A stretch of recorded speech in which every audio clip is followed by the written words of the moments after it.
Bonjour, je suis Christine Pelos de Home Like Home et aujourd'hui je vais vous faire découvrir le Marais, notamment le 4e arrondissement et le 3e arrondissement. Je vous emmène place des Vosges. Elle a été construite pour Henri IV et en fait elle a été achevée sous Louis XIII. Elle était appelée auparavant la place royale. Alors, regardez, c'est absolument magnifique et surtout l'architecture est juste exceptionnelle et les gens viennent du monde entier pour admirer cette place. Il y a un calme absolu et elle est à la fois bucolique, simple.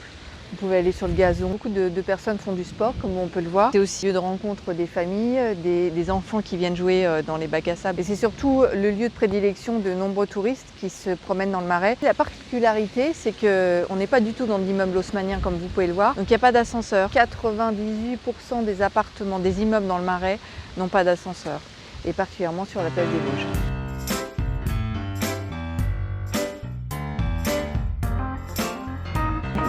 On se retrouve dans une petite cour du Marais, typique en fait de la place des Vosges, où vous pouvez voir les anciennes écuries, il y a encore les anneaux qui permettaient d'attacher les chevaux. On a la chance d'être devant la maison de Victor Hugo qui a été en réhabilitation, en travaux pendant de nombreuses années, je crois que c'est presque 3 ans. Et là, elle vient juste de rouvrir, donc on en profite.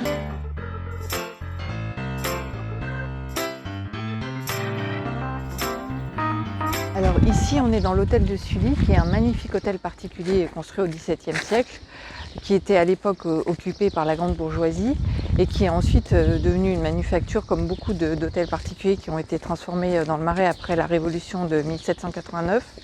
Et là, c'est occupé actuellement par le CMN. Vous pouvez relier la place des Vosges jusqu'à la rue Saint-Antoine par un petit raccourci. C'est une petite astuce des habitants du 4e arrondissement. Alors là, on est sorti de l'hôtel de Sully, on est sur la rue Saint-Antoine qui est une des artères les plus commerçantes du Marais, sans oublier la rue Vieille du Temple, la rue des Francs-Bourgeois, etc. Mais là, on a en fait de nombreux commerces de bouche.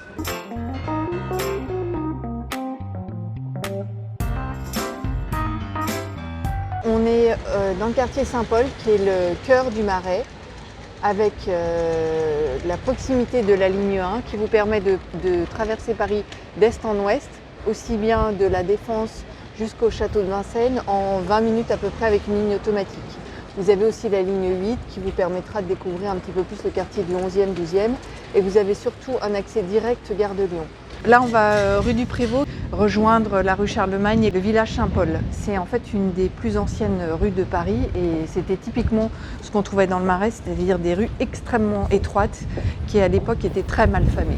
Donc là, on va aller rue Charlemagne, rue très connue parce qu'il y a un collège et surtout un lycée qui est extrêmement réputé dans le Marais. On a des très bons établissements scolaires, c'est pour ça que c'est un quartier qui est plébiscité par de nombreuses familles. Le lycée Victor Hugo, le lycée Charlemagne, le lycée Sophie Germain. Ça, c'est un vestige de l'enceinte de Philippe Auguste et là, on remonte jusqu'au XIIe siècle. Et là, on va découvrir enfin le quartier Saint-Paul.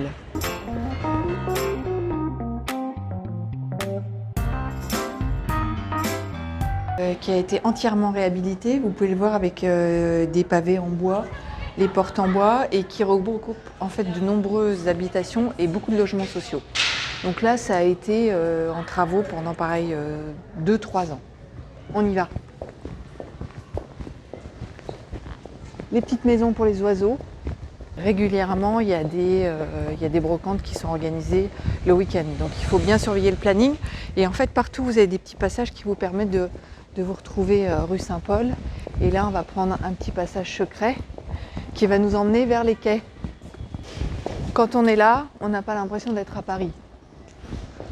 Donc typiquement, voilà les petites boutiques de brocante qui vont ouvrir au fur et à mesure. Les nombreux restaurants. Il y a un petit air de province ici.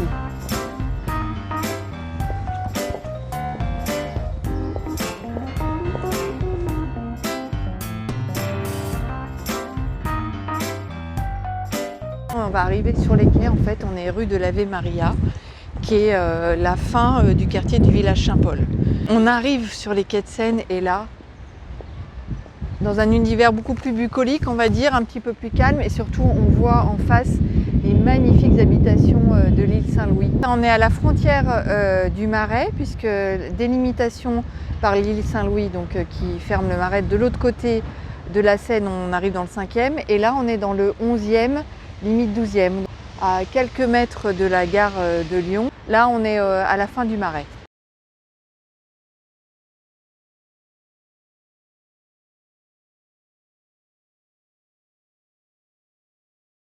Rue Charles V, pour moi c'est une des plus jolies rues du Marais. Oh,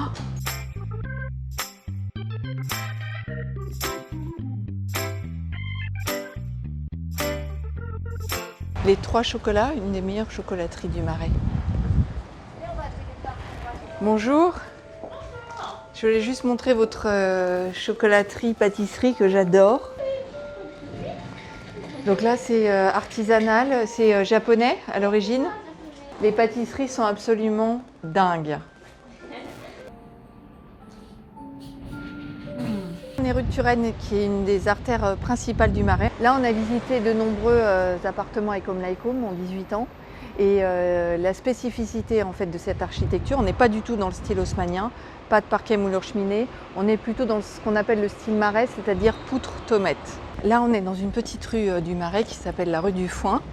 Que j'aime particulièrement parce qu'il y a plein de petites maisons cachées, des terrasses comme on peut voir là-haut, et surtout là on va arriver dans l'immeuble où a vécu Annie Girardot jusqu'à sa mort, au dernier étage avec un ascenseur, ce qui est suffisamment rare pour le souligner, et surtout une terrasse.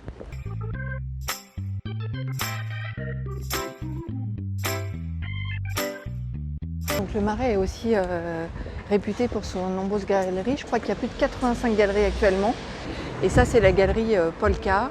Là, on arrive en fait cours de Venise. Donc on est parti de la rue Saint-Gilles et on découvre en fait de nombreux logements sociaux, mais aussi des galeries, des studios de yoga, des cabinets d'architectes.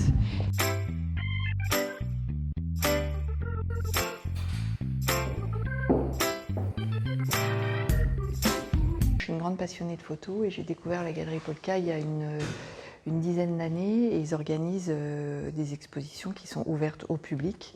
Il suffit juste de passer par la petite boutique de la rue Saint-Gilles.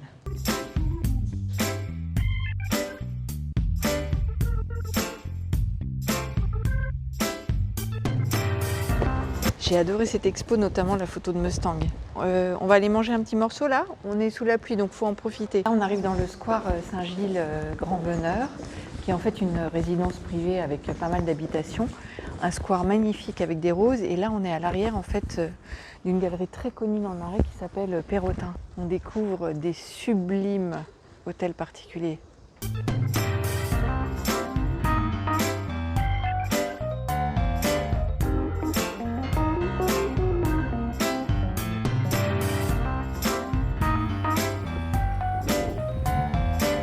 On est rentré par la rue Saint-Gilles et là on ressort par la rue des Arquebusiers. Donc en fait on est vraiment de l'autre côté, là on voit le boulevard Beaumarchais, donc on est limite 11e, 3e. Donc là on change de quartier et maintenant on va arriver dans le 3e arrondissement. Typiquement derrière une porte cochère on se retrouve dans une cour du Marais avec des habitations, et là c'est les magnifiques escaliers. Alors comme je le disais, il n'y a pas d'ascenseur dans le Marais. Les immeubles sont toujours, les parties communes sont un peu vétustes, mais c'est le charme du vieux Paris. Et dans le Haut-Marais, on est rue de Bretagne, donc qui est une rue particulièrement connue pour ses commerces de bouche, ses petits cafés, ses restaurants, le café Charlot notamment qui est là-bas, et là on va aller découvrir le marché des enfants rouges.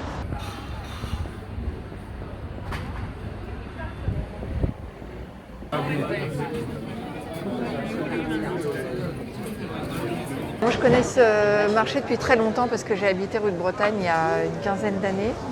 Donc j'ai vu le marché des enfants rouges renaître. Ce qu'il faut savoir, c'est que c'est le plus ancien marché de Paris, en fait, alimentaire de Paris. Et en fait on l'appelle le marché des enfants rouges puisque auparavant c'était un orphelinat et que tous les enfants avaient des capes rouges. Voilà, c'est l'origine du nom. Donc c'est sympa parce qu'on peut manger dehors, et comme Actuellement, il n'y a pas beaucoup de restaurants ouverts encore à l'intérieur. Là, c'est l'endroit idéal. Ça, c'est un japonais, c'est un de mes préférés. Et vous allez voir, on se régale. Bon appétit.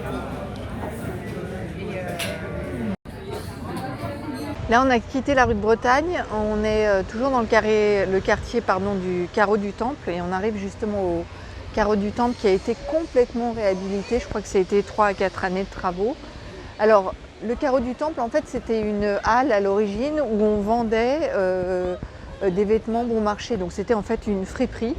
Et en fait, ça s'appelle le Carreau du Temple parce que les marchands en fait vendaient par terre sur le carreau. Donc voilà, d'où le nom Carreau du Temple. Et maintenant, c'est devenu une halle pour des expos. C'est écrit art, sport, culture. Voilà. Mais c'est un lieu très très beau. Et en fait, les habitants du quartier s'étaient battus pour conserver cette halle et ils ont bien fait. Là, on est dans le square du Carreau du Temple, qui est le principal espace vert dans le 3e arrondissement. Alors même si il y a des petits squares cachés comme on a pu voir. Mais là, le week-end, tous les enfants viennent jouer dans le parc. Et on est juste en face de la mairie où il y a pas mal de concerts, de choses comme ça qui étaient organisées pour la fête de la musique.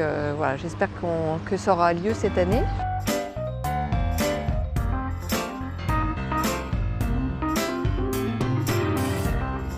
Et rue de Braque, à l'angle de la rue des Archives, où on retrouve en fait des immeubles magnifiques typiques du Marais. Et là, on est surtout rue des Archives. Et la rue des Archives porte son nom grâce aux Archives nationales qui maintenant ont déménagé. 3e arrondissement d'un côté du trottoir, 4e arrondissement de l'autre. Ce qu'on peut voir, c'est des immeubles qui sont un petit peu plus de style haussmannien, où là, on va retrouver des ascenseurs, du parquet, des moulures, des cheminées, etc. Et surtout des ascenseurs qui correspondent plus aux attentes des familles. On aperçoit Beaubourg, qui va être d'ailleurs en travaux et je crois fermé pendant de nombreuses années, hélas, parce qu'on adore les expositions de Beaubourg. Et là, on arrive au centre de danse du Marais. Vous pouvez faire toutes les danses du monde, aussi bien du flamenco, de la salsa, du yoga, du rock. Voilà, c'est un endroit qui est très connu. Et là, il y a un restaurant qui s'est installé il y a pas longtemps qui s'appelle le Grand Cœur, où on y mange très bien et surtout dans un environnement au calme. Parce que là, normalement, la rue est extrêmement agitée.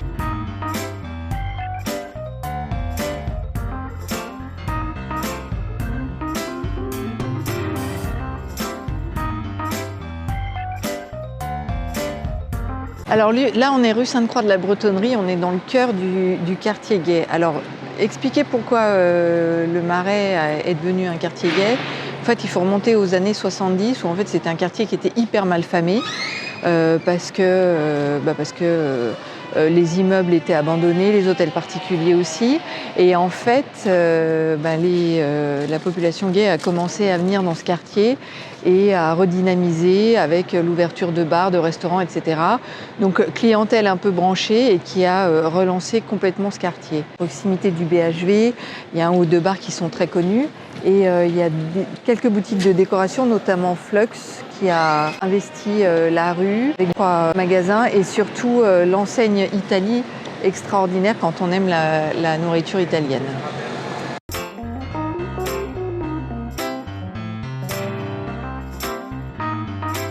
Là, on est dans les bureaux de Azzedine Alaïa et d'ailleurs, il y a une exposition extraordinaire en ce moment de Peter Lindbergh, toutes les photos qu'il a faites des mannequins qui ont posé pour Azzedine Alaïa. C'est un endroit magique.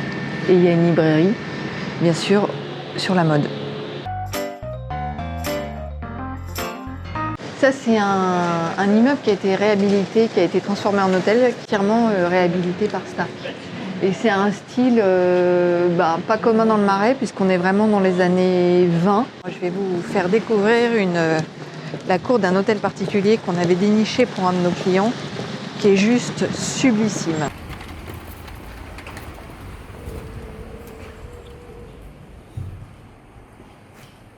Donc ça, c'est un hôtel particulier qui a été réhabilité en appartement. Et insoupçonnable de la rue et de la cour, mais en fait, il y a des petites terrasses cachées. Et on avait trouvé un appartement pour un de nos clients avec une terrasse sublime, et surtout à l'abri des voisins, avec un ascenseur. Je vois pas ce qu'on peut dire de plus.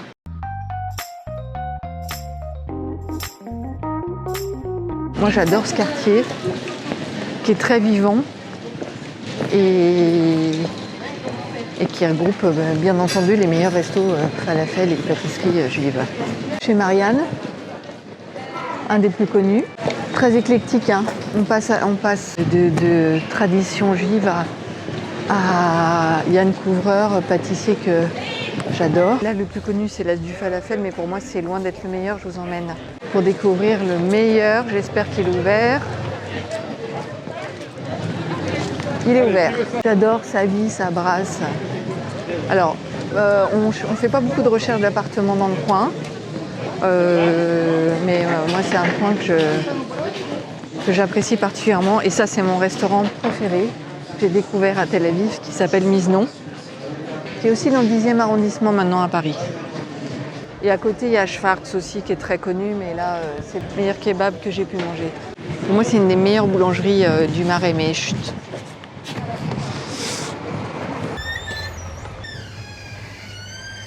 Bonjour. Je voudrais un paquet de buns, s'il vous plaît. Jardin Joseph Mignoret, et avec l'entrée qui est typiquement dans ce qu'on retrouve dans les immeubles du Marais, avec les poutres au plafond.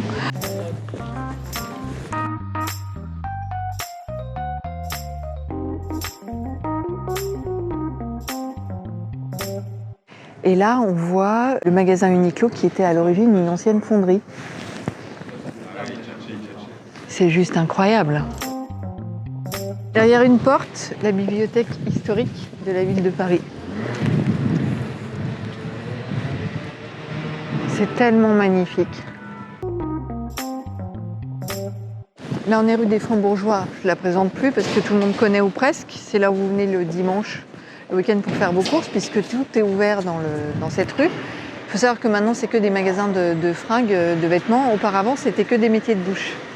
Et là, c'est le musée Carnavalet qui a été en travaux, pareil, pendant de nombreux mois et qui va ouvrir ses portes la semaine prochaine.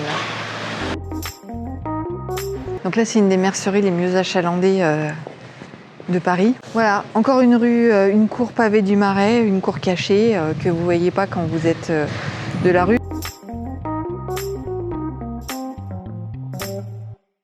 J'espère que la petite visite du Marais vous a plu. Donc 4e, 3e arrondissement. Et n'hésitez pas, si vous êtes à la recherche d'un appartement, d'un hôtel particulier, d'un pied-à-terre, d'un investissement, contactez notre équipe, Home-like-home, info@homelike-home.com. À bientôt.